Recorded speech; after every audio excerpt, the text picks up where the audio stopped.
It's the SDG podcast. We're here with our podcasters. Say hello and introduce yourself. Hi, I'm Els Tahura. I'm Peter Lawrence. I'm Josie Adkins. And I'm Kyle Bacher. And today we're going to talk about training versus learning. Versus? Grudge match. Are they fighting it out? It's a fight to the death. Okay. It's like King Kong versus whatever the other guy was. Godzilla. Godzilla? Yeah. Like, I don't know how complicated to make. There's so many other people. It's hard to pick. Fighting on an aircraft carrier, of all places. So what is the difference between learning and training? Is there a difference, Peter? Yes, there is a difference. Learning is the acquisition of skills through doing and stuff like that. Training is kind of hoping to be learning, but isn't necessarily learning. You do the things that you're trying to do and trying to learn, but you may or may not learn them in the training environment. So how's that for a short answer? Yeah, learning is something that you do for yourself. I had no shoe tying training. I only had Right. to learn how to tie my shoes. Yeah. Training is something horrible they do to you in a 5-day boot camp. I was going to say, like, training seems to more often be mandatory versus learning. Or at least if you sign up for training, you know what you're getting into. And What do you think, yeah. Josie? Yeah. Well, so from what it seems like you're saying, is training is like a noun, and then the verb of doing would be the learning. I've always seen training, though, as kind of like and kind of in a way a one-way street. This is the information that we know, so we're telling it to you. Whereas learning is, here's what we think we know. What do you think on this? And kind of more of a back and forth, and more of an exploration. Whereas, yeah, training is just, here you go, here's what we know for a fact at this moment. But yeah, I also like that definition, Peter. I like the idea of being a lifelong learner and Rather than a lifelong trainer. Or trainee, yeah. Yeah. And like taking that approach in my work, like I don't want to seek out training very often. But I want to keep learning, exploring, trying things out, testing, breaking things, fixing them, disrupting other people's work, because I'm doing it in production. Yeah, but I'm just insatiable. I have an insatiable curiosity. I'm always into something, trying to figure it out. And training, to me, is usually more like condensed, specific, goal-oriented. You're learning this. We want you to learn this thing in the next 2 days or whatever. These are the things that we think you should know. And then someone or a video or a book is going to like somehow do that to you.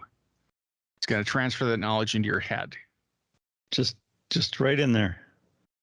I have conducted many trainings, more than I can count. But have you conducted any learnings? I have encouraged learnings.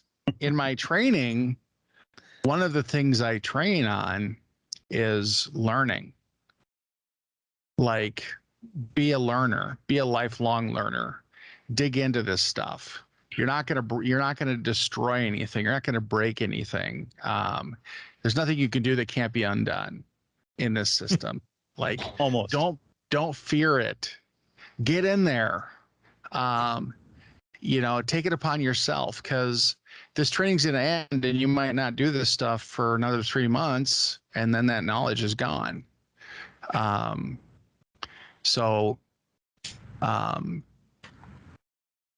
Do you guys do a lot of training? Have you done that? Done some, yeah.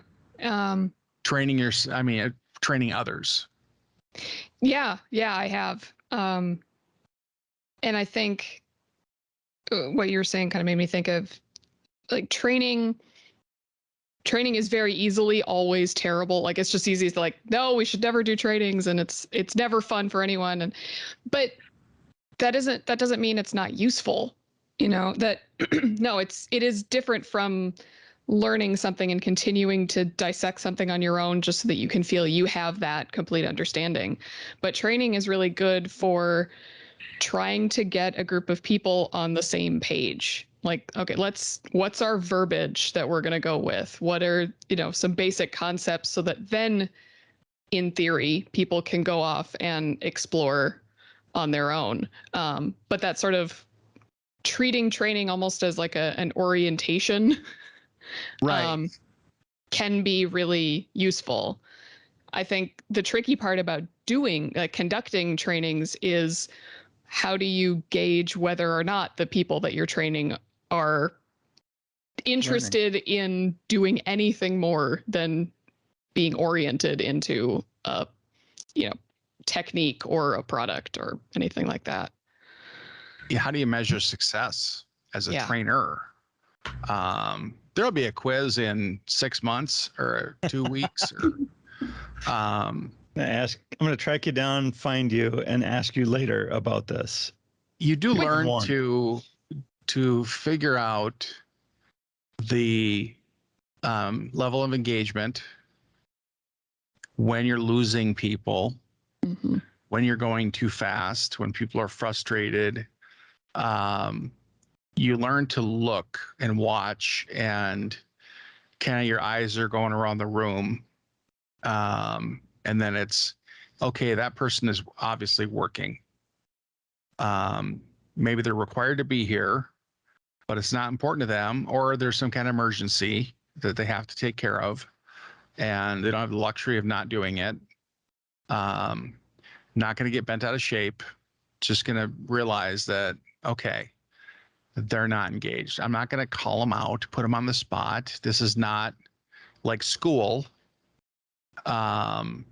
It's really up to the person in the room to engage. So would you say training is more pushing the information at somebody, and learning is more pulling the information? You hope you're yourself? playing catch. You hope it's like network connections. Got it, need it, got it. Okay, you got all of it. Yeah, I do. Okay. It's that you hope there's an interaction. Questions are a really good gauge. If people are asking questions, that's like, oh, this is the best. These people are just eating this stuff up. After at a pause or at the end, and you put the call for questions out there and you just hear crickets, that'll put me into a deep, dark depression for like a week. And like I failed. Okay, so that's from the teacher side of things. Right.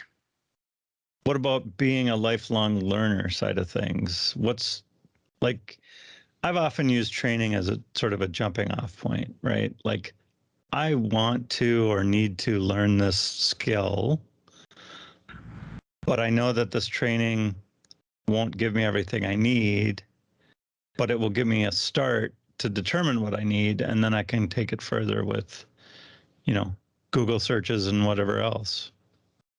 Yeah, it's priming the pump. Like, you need that.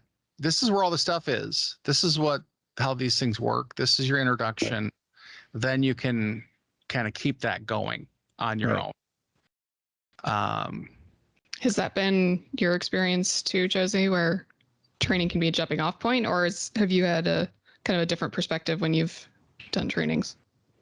Yeah, I've absolutely seen it that way, where you start knowing, okay, here's this very complex topic that I'd like to learn more about and see how it applies to my life. And then here's how I can learn about that. Or then as you learn about that, you see, okay, here's how this works for what I need it to do. Here's maybe how it could be better. here's how this could be applied in different ways and how that could flex for what I need. Yeah, I would agree that it's that's always kind of how I've seen that too.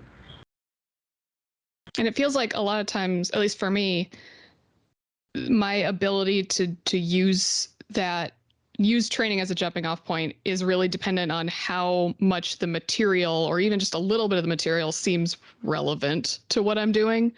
You know, like I'm training for a electrician certification or something like no, I'm not going to be able to do anything with that information. I'm sure I will come out of it with maybe some nice diagrams, but nope. So it's this weird kind of strategy that you have to do where, like, or if you're forced into training or something like that, okay, what can I pull out of this that is remotely useful? And if there isn't anything useful, then it's sort of like, well, I had to go. I could check that box, but I need to focus on doing something else. But Yeah. Peter, what were you? Oh, yeah, sorry. for me personally, like when I take a training, I might not even finish it. I might just be like, okay, I got the gist. I'm ready to pursue this and start learning this on my own, rather than, oh, I need a little bit more. I just don't quite get that. Let's go a little bit further. I can't tell you the last time I've made it to the end of a training. Right. Really? Sometimes kinda you like- go back, you go back to it and Yeah.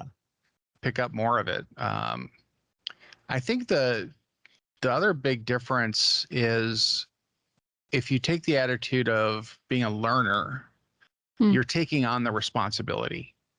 You're not expecting somebody to shove that information into your head. It's, and I don't know, like, I think some people do really well with trainings. They have to, otherwise they wouldn't exist, right? Well, that's not entirely true, Peter. I'm glad you bring that up. I mean, I'm sure the industry would Yeah. exist, but still, somebody had I- to have success. Yes, I worked for a time for a company that did consulting and training. Uh-huh. And I asked somebody that had been there for a while, how well do you think training works? How well do you? And he said, well, let me put it this way. Companies want to send people to training so they can hold them accountable. If I'm asking somebody to do something, but I haven't made the effort to get them the knowledge they need, get them up to speed, ramped up or trained, whatever, I can't really hold them responsible if they can't do the work. So there's a separate motive there outside of just that person learning it, which is, one of, I think, the motivators for companies. It's it's a quantifier of learning. Basically. Yeah, it keeps I think it keeps the training outfits alive.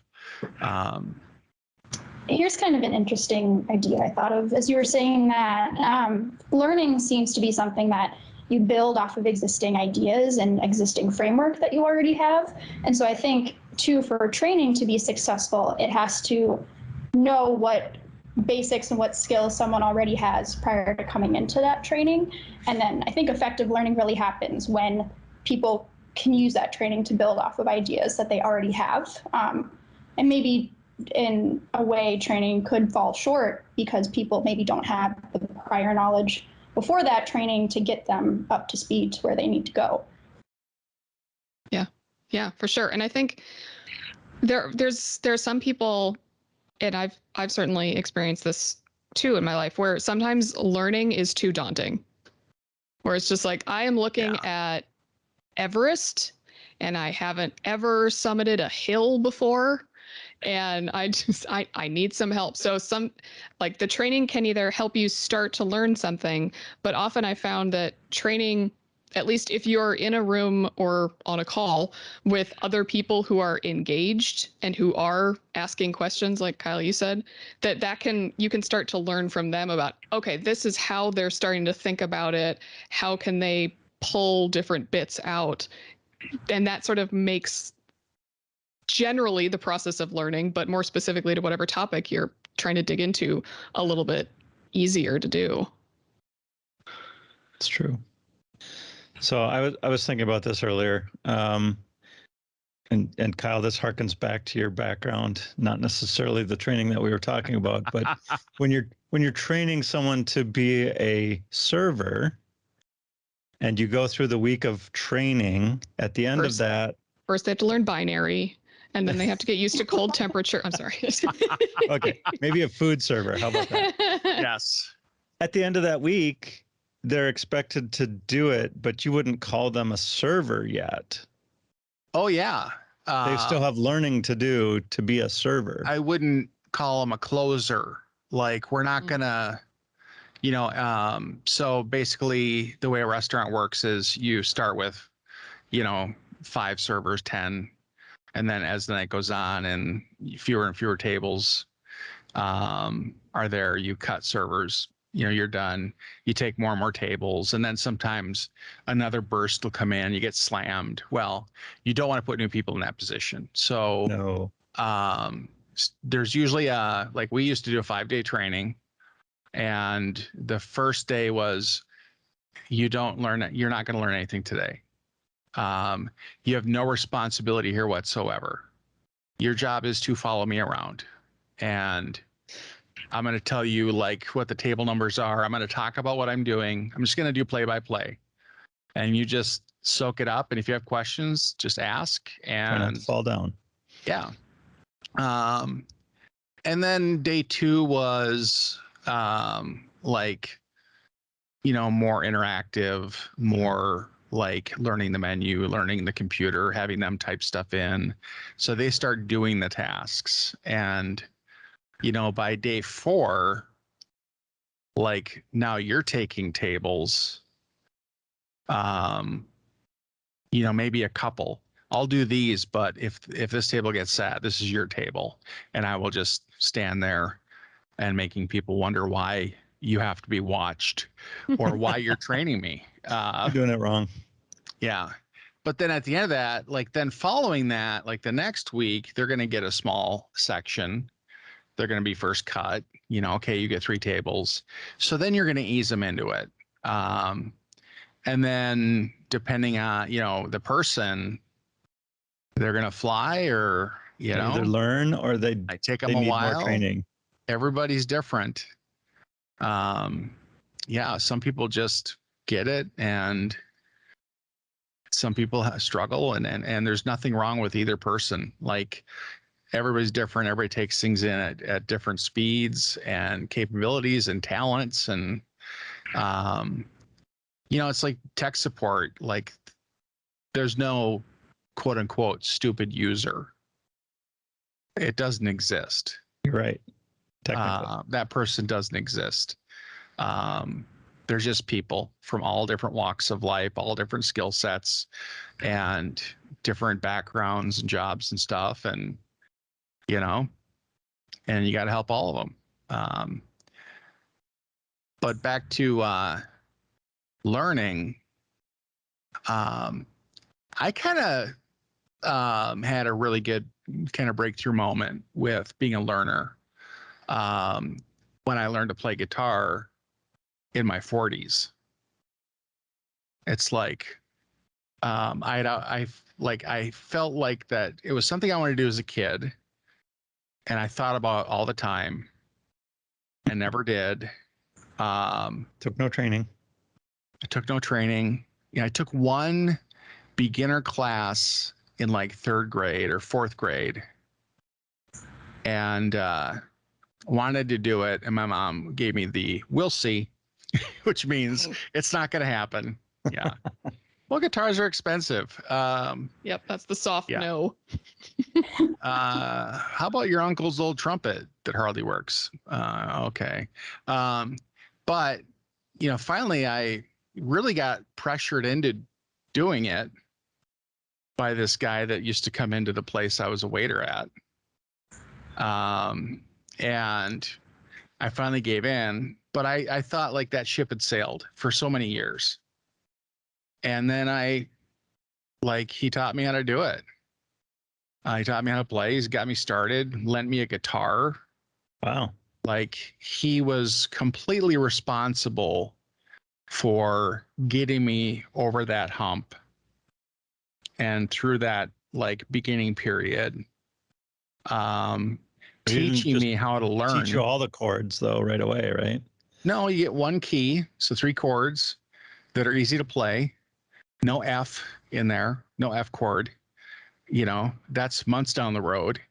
One simple 3 chord country song, and you're making music, and Yep. it's like this moment. Yeah, it's pretty exciting. So And what kept you at it when you were like, I'm gonna maybe start picking this back up? What keeps you at it, even though, you know, at the beginning you're like, this one Yeah. chord, I'm not playing the song I want to be able to play. the same thing that keeps people golfing that are horrible at it Fear. is, yes, camaraderie sometimes. But once in a while, you hit a really good shot. You drain a really long putt. You crush a drive. And it's the same Big as one. you have successes. You have breakthrough moments where like I can do the chord shape with my left hand, or I can strum with my right hand. Those are my options. Both at the same time? No, that's not happening. But all of a sudden when it does, and then it's kind of automatic and it becomes easy. Like it's those moments are unbelievably exciting. At least to me they are. Like I'm doing it. Look, Mom. Yeah. Yeah. And like singing and playing guitar, that's a whole nother thing. Like, okay, now I got both hands. Now I got to sing. Remember the words, remember the chords. Yeah, it's like juggling 5 balls. You can do 3. Good luck doing 5. So that's another breakthrough. Learning a song. Mhm. You know, maybe it's got a new chord that's hard to play. So it's all that stuff is kind of built into that journey. And also realizing that you're never going to be Eddie Van Halen. What? You're never going to be that, you know, it's like, dude, I'm sorry, but you're in your mid 40s. You could do it. You could probably get in a band someday. Yeah. You could probably do open mic nights. You can, but there's a guy that's got a hat out busking in the Skyway that you'll never be as good as. Hmm. There's It's no fair. He practices. yeah, learning that stuff when you're really young, it just happens so much faster, I think. Is that Yeah, because you your have brain's more? a sponge. Yeah, more neuroplasticity at that age. Mm-hmm. I think you have more, and I don't think you ever have none. Right. Like they've disproven the fact that that the old dog can't learn new tricks. Right. It just may take a little bit more. They're just, the tricks they learn are not going to be like as good as they used to be, maybe when they have more time or they were younger.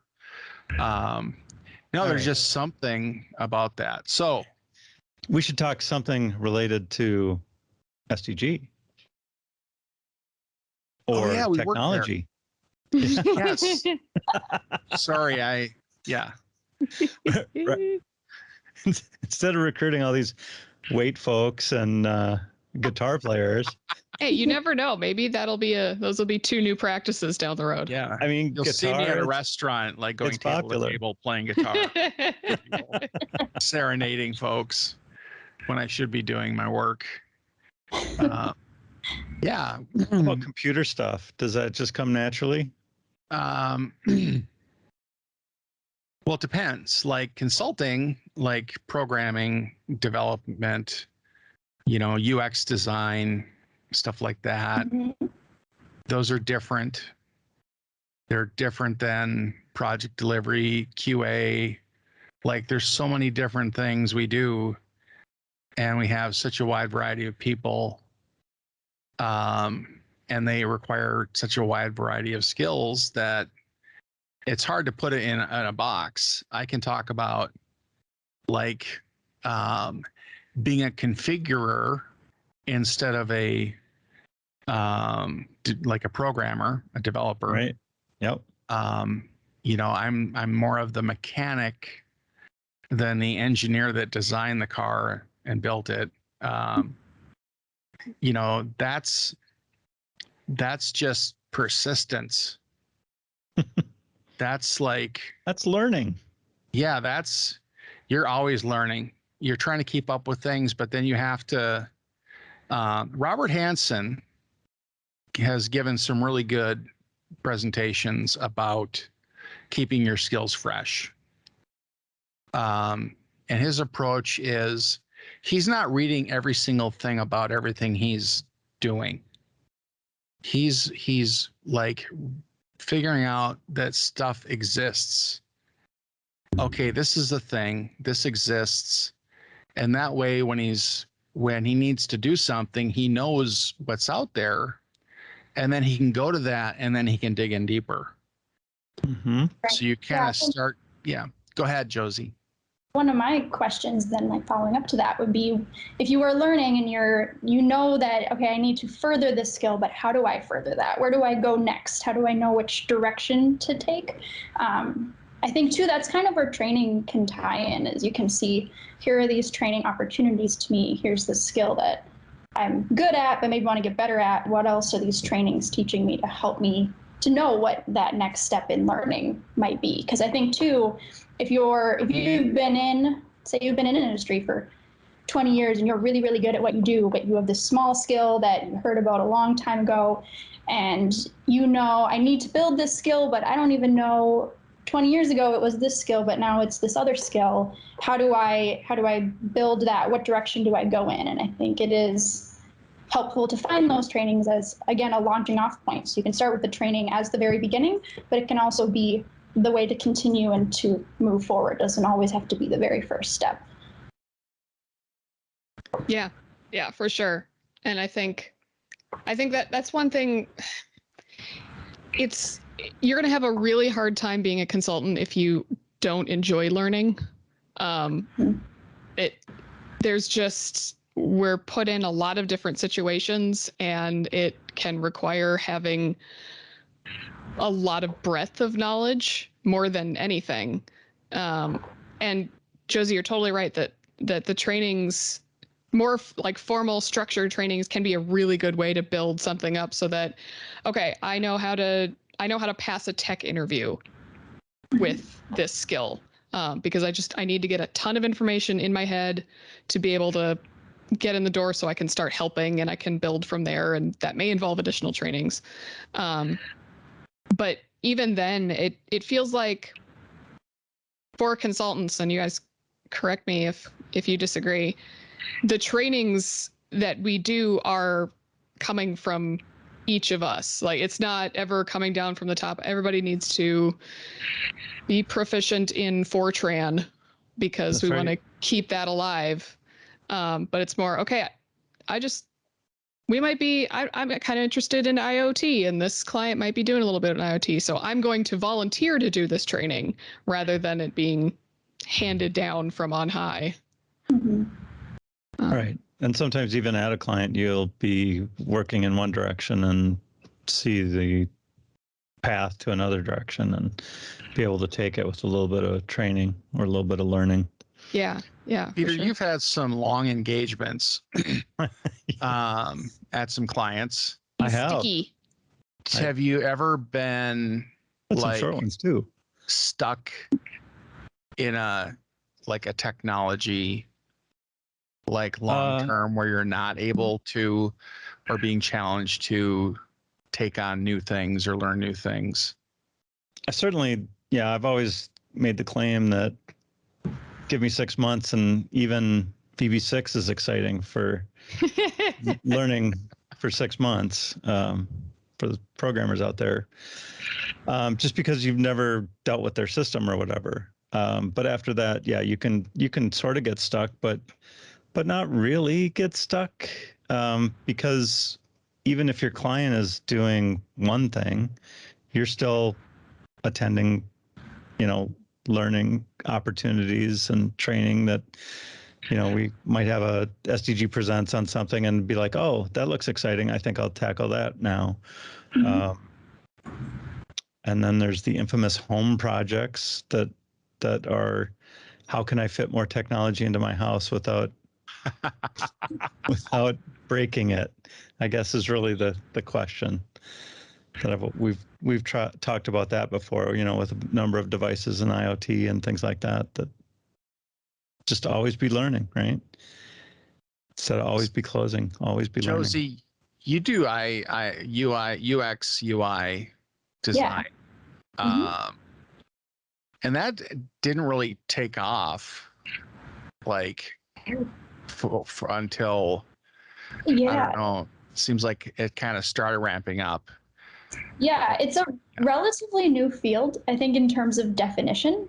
Right. I think it's something that everyone's been inherently doing. I think the idea of to design and the design process is something that it's a way of thinking that's kind of existed for a long time, but it hasn't really been named up until maybe 5 to 10 years ago. It really became like a very structured discipline, and now colleges are creating entire degree programs for it where it didn't exist before. And so that's a really interesting field to be in, because even those who are considered experts in it are continually needing to learn, because the field itself is developing as they're working in it. And so it is cool to see and I'm part of some professional organizations that they do a lot of monthly trainings, kind of a meeting for one person will present on an idea, and then each person will take that idea and apply it to whatever project they're working on at the time, or any company that they might be at the time. And that's a really good way to disseminate information that might not even be spoken about in other circles, or how to present new ideas that are kind of just emerging. So it's it's an exciting place to be, and a cool place to see how learning is passed off in different ways that people are trying new things and developing their skills. Yeah, because I kind of went through the same thing with SharePoint, where I'm kind of trying to find someone that's like a mentor, has the how it's done figured out, or finding information on the web. Like, this is absolutely the way this is done. And it's just not out there.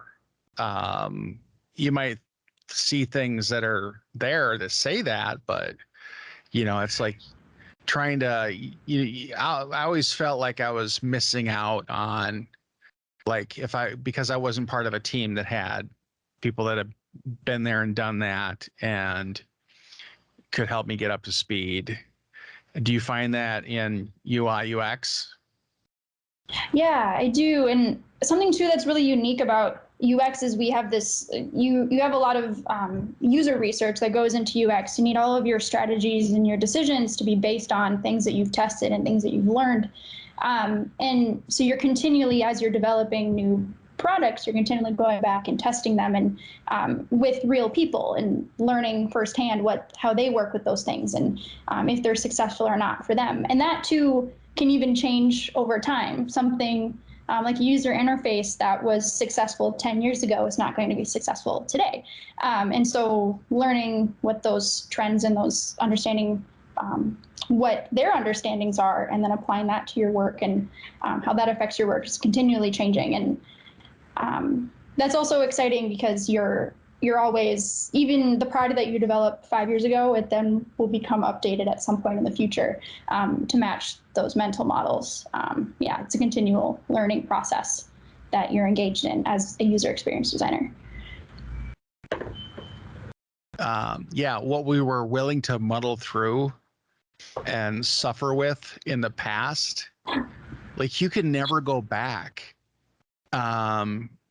You don't know how good it can be, like, in the future. You never know how fast this thing can go. Like, what's that going to bring? but you always know how bad it used to be. This interface was so confusing, but we had to use it. Like, that's the other thing is necessity. Like, this is how we have to do it. This is the system. So we're going to learn it. And then once people really learn a system that's really hard to use and tricky, they don't want to go away from it. No. Oh, It's like, I've invested so much. This was so challenging to get the hang of, and now I'm really good at using this horrible thing. And you want to take it away? What It's is like- wrong Fingers with still no VI, right? Yeah. It's like switching between an iPhone and an Android. Like as soon as you're very used to the UI of an iPhone and you try to figure out where everything is located on an Android phone, it's just a completely different, it's a completely different experience. So people are pretty hesitant. Once you're in iPhone or you're in an Android or Google phone, whatever that might be, you kind of stick with it. You become brand loyal almost to the point that you will not change. I think I picked up an iPhone once and it burned my hand because it was evil. And I'm like, where's the buttons? How come there's no buttons on this thing? Yeah, I will say as a mixed phone household that it is challenging for sure. You can't just pick it up and go, I know exactly what I'm going to do right now.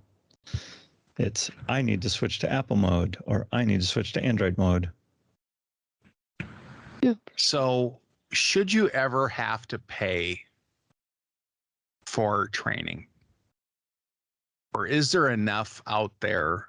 For good enough free training? resources? Yes. Yeah, I think there are times where you have to pay, especially for good training. There's some things that are best learned through the community. I know the Rust language has a really good site that and a sort of a tutorial that makes you do things and leads you through by examples and doing some of the work, and then you pick things up.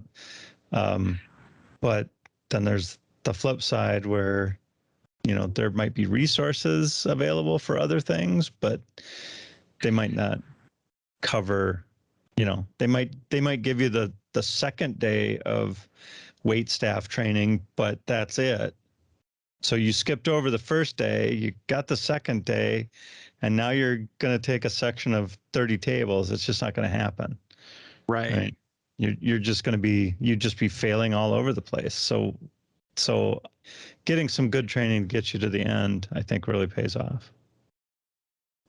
I found I'm okay with paying for training when the instructor is good. That's like the material is kind of okay. I mean, usually that's 6 of one, half a dozen of the other. But if you get an instructor who can contextualize what we're learning and can answer questions that are more than just, can you repeat the definition of this word? And if there is really that engagement, absolutely. I'm good for paying a training. Yeah. Well, if it sticks, and because if you don't want to leave training and have to go learn all of it. Yeah. Yep. You hope some of it snuck in and stayed there.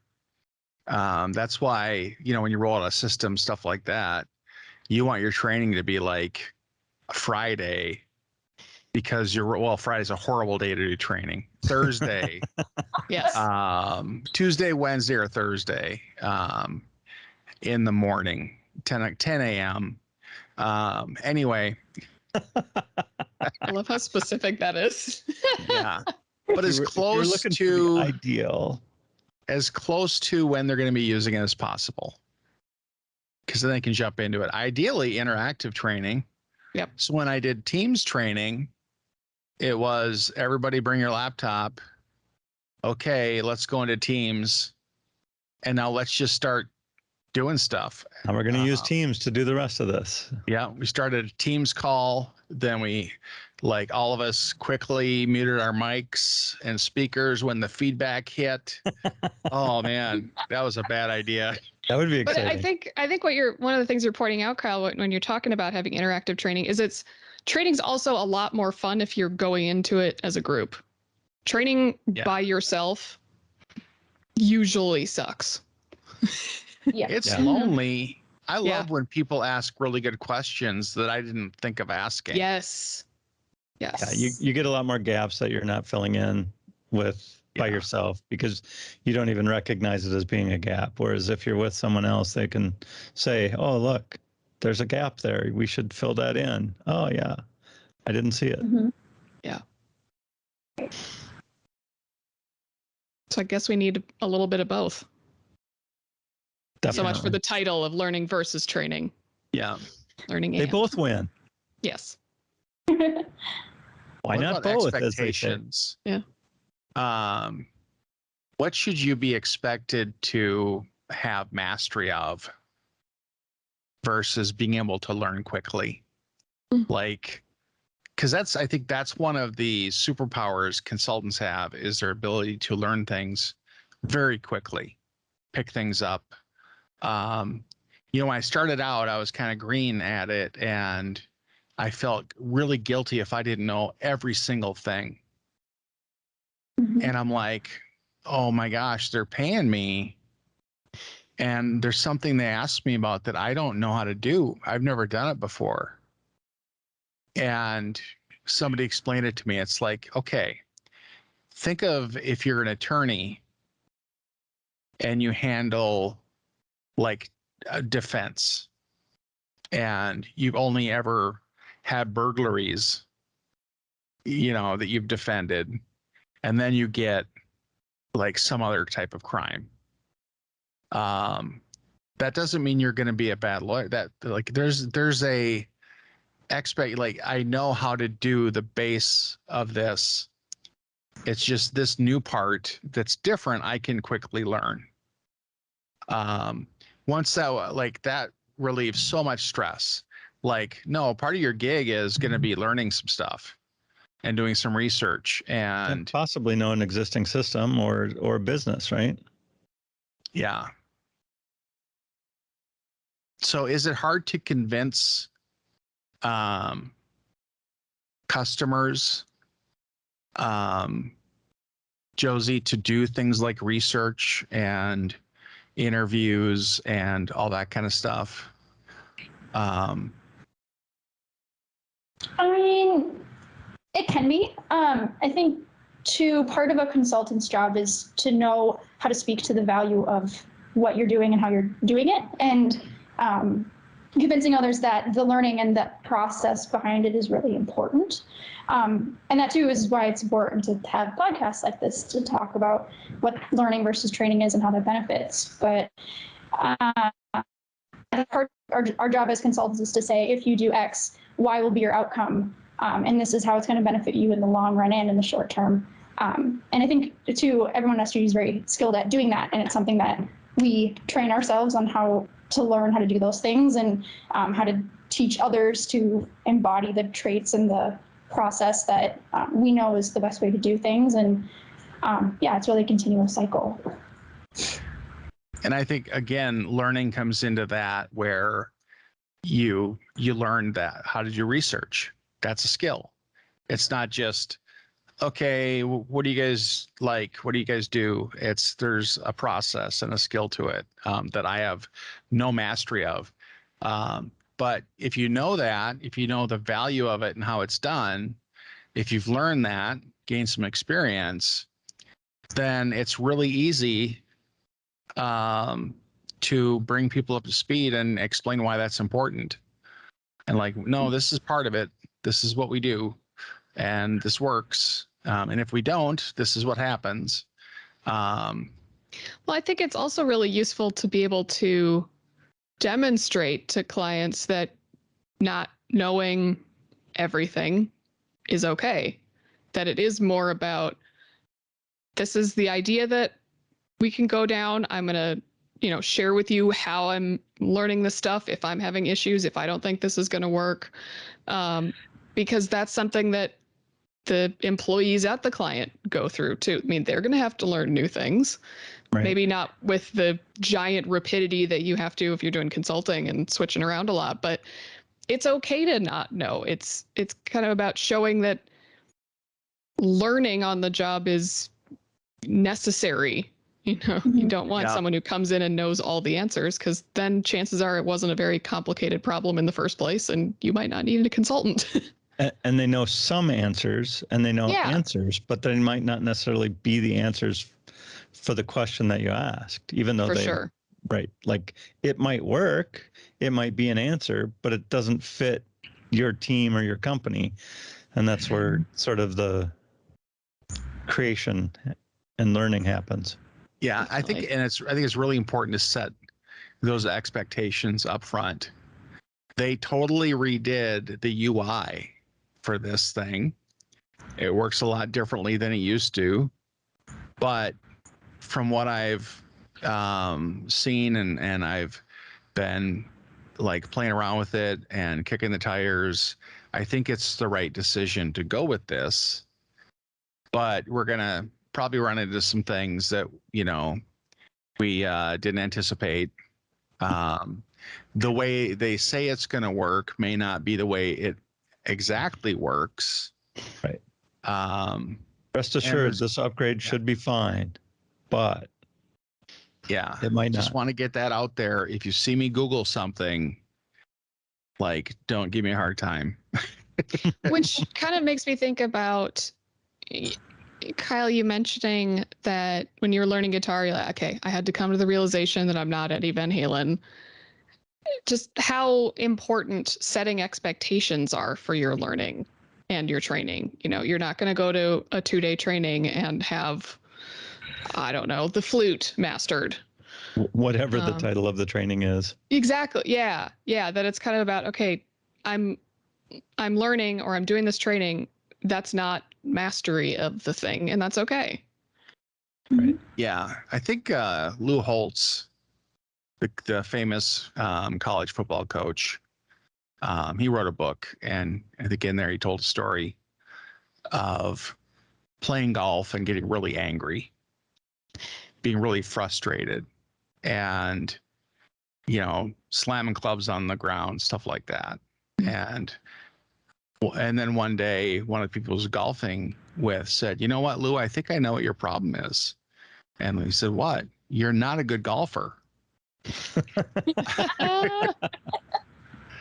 And he's like, "Why are you getting, golf is really, really hard. Right. You don't play very often. Why are you getting so bent out of shape that you're not great at it? Just enjoy it." Right.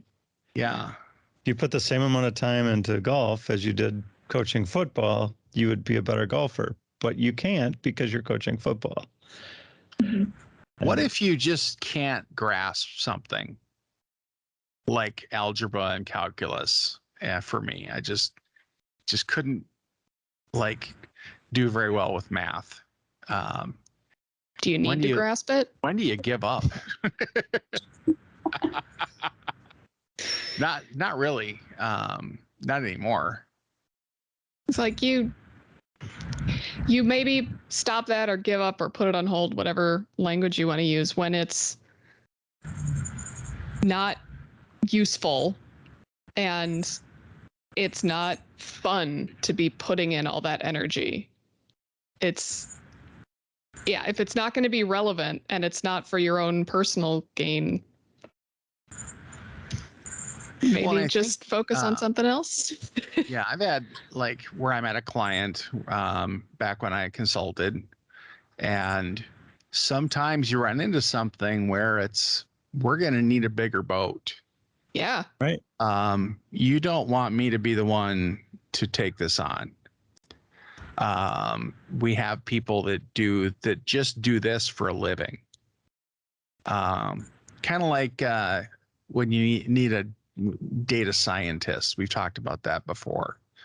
Like, this is a whole like expertise.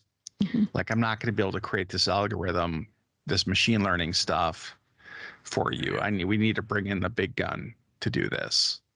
How do you know, like, when that moment has happened? I'll say experience. I mean, you have enough of those moments that you've tried. You've gone past the point of recognizing that this is going to be hard and maybe impossible for you, and just knowing that, oh, this is where I'm at. I'm at the point where I need some help, and calling in some help. It does wonders. Yeah. Like you're either out of time, you're out of money, or the risk is too high for you to continue to try and fix it yourself. Right. Yeah, I think time is really the determiner, because if you spend so much time trying to do something and you're spending hours upon hours on doing something that someone with different competencies could do in a third of the time, it's going to be much more beneficial to bring that person in than to try to do it your own. I could learn Spanish to read this manual, but I'm not going to, because someone else already knows how to do this. I will look up the English translations for. Yes, I will just take somebody's word for the translations. Yeah, I've had that moment. Okay, I think JavaScript is harder than I thought it was. I don't even know what these brackets and semicolons are about. I just know that I have too many or not enough. I have an error and it won't go away. Maybe somebody can make it go away for me. Okay, it's day 3, and I know that Peter could do this in a half an hour. It's time to throw in the towel. Mhm. Yeah. But that doesn't mean you shouldn't try to learn it in your own time and eventually be able to do it. It just means at that point in time, it's just not quite right. Right. on that. And that's Absolutely. like, I think the challenge of learning is important.